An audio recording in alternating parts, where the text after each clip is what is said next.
beginning of the new academic section. But we all know, due to the current situation, we are not able to have things as regular and as usual. That's why the educators and teachers all around the nation are trying to provide education through online teaching methods.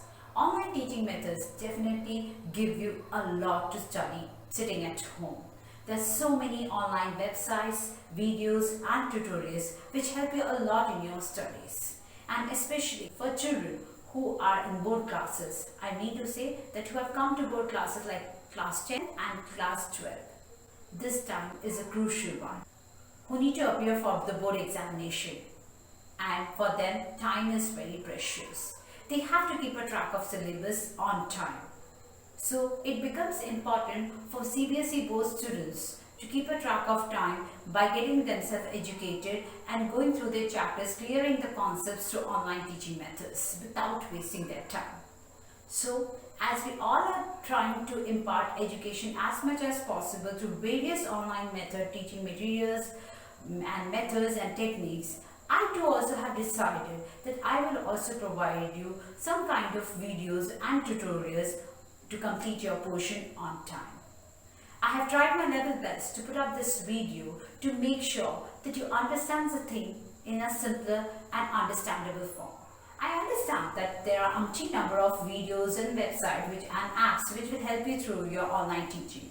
But how my video is going to be different from others, that I am going to stress only on the important points and the gist of the chapters that will help you for your examination.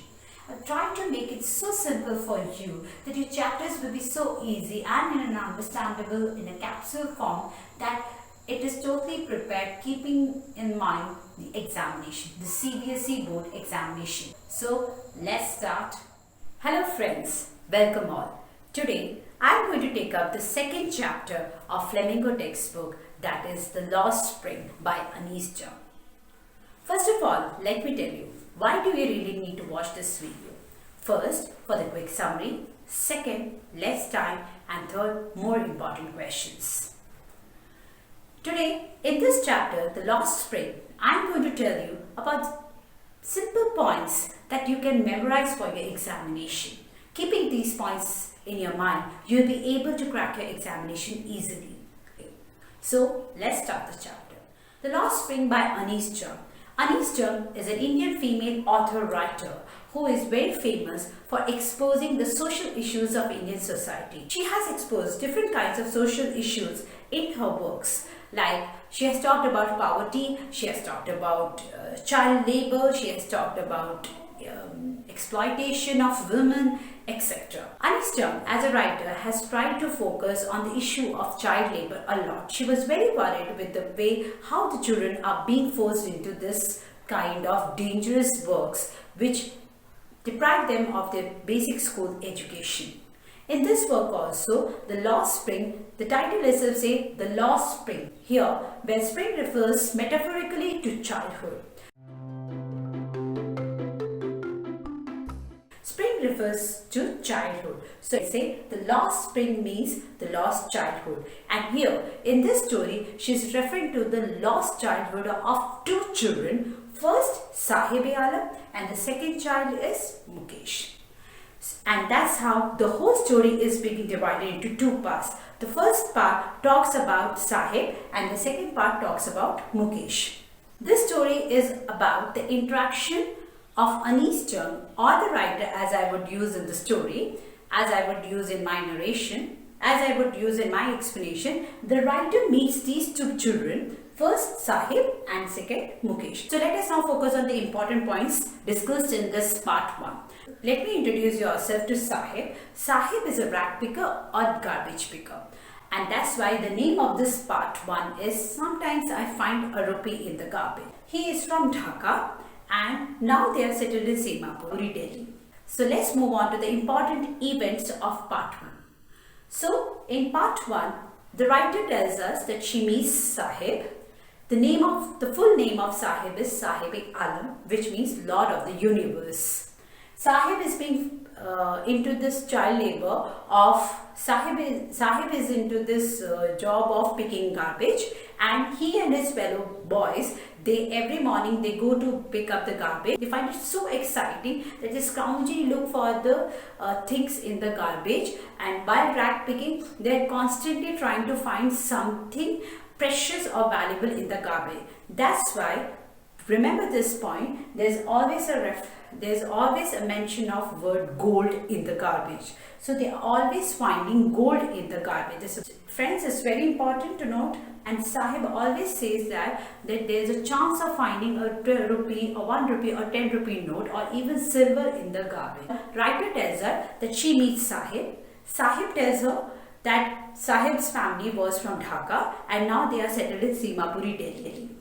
Next point, Sahib talks about of not going to school, and the writer promises that one day when she builds a school, she will be allowing him to come and join the school. And Sahib as well as writer knows that it's a kind of fake promise.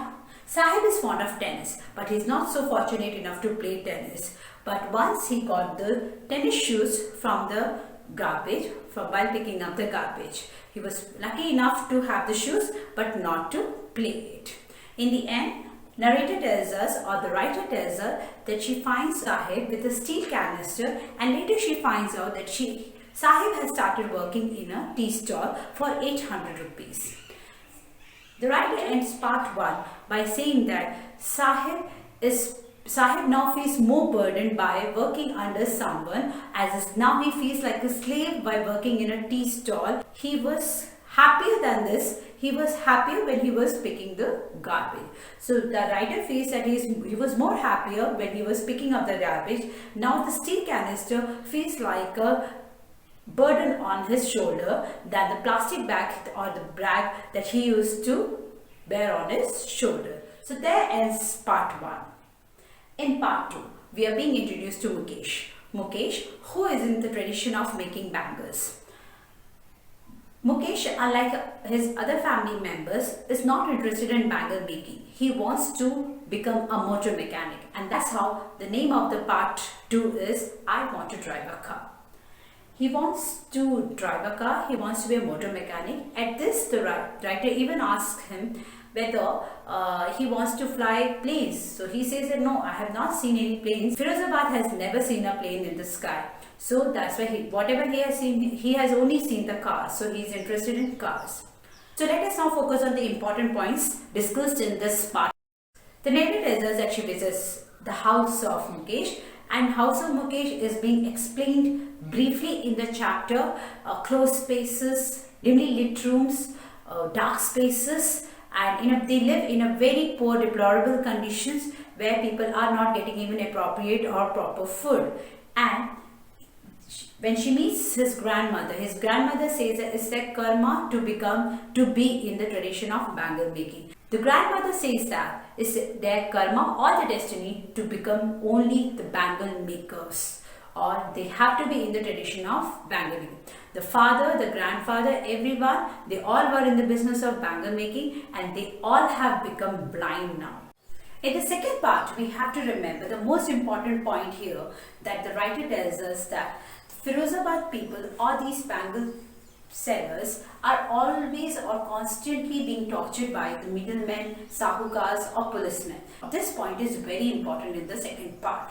And then out of these people or these laborers are so scared of these middlemen, policemen and sahukars, that they have no other choice just to obey them and be in the state of poverty. But instead of this, Mukesh is a confident and a person who who has hopes and dreams and tries to become a motor mechanic. So friends, through these two parts, Aniston tries to expose a major issue of child labor. Aniston has discussed very vividly about these two boys who are being forced into child labor, who are deprived of basic school education, and these people who are not getting any kind of profit, even though if they're not even to have a good amount of food or a proper meal of the day. So the points to remember in this chapter is, first, the important place, Simapuri and Firozabad. Important people or important persons in the story, Sahib and Mukesh. Important professions, two most important professions. One is garbage picking and the other one is bangle making. Thank you.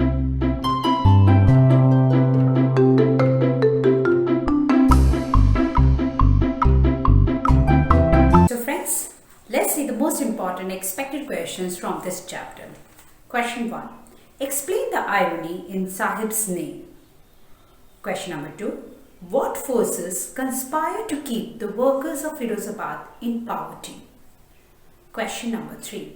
Was Sahib happy in taking his new job? Question number 4. Why tennis shoes can't satisfy Sahib? Question number 5.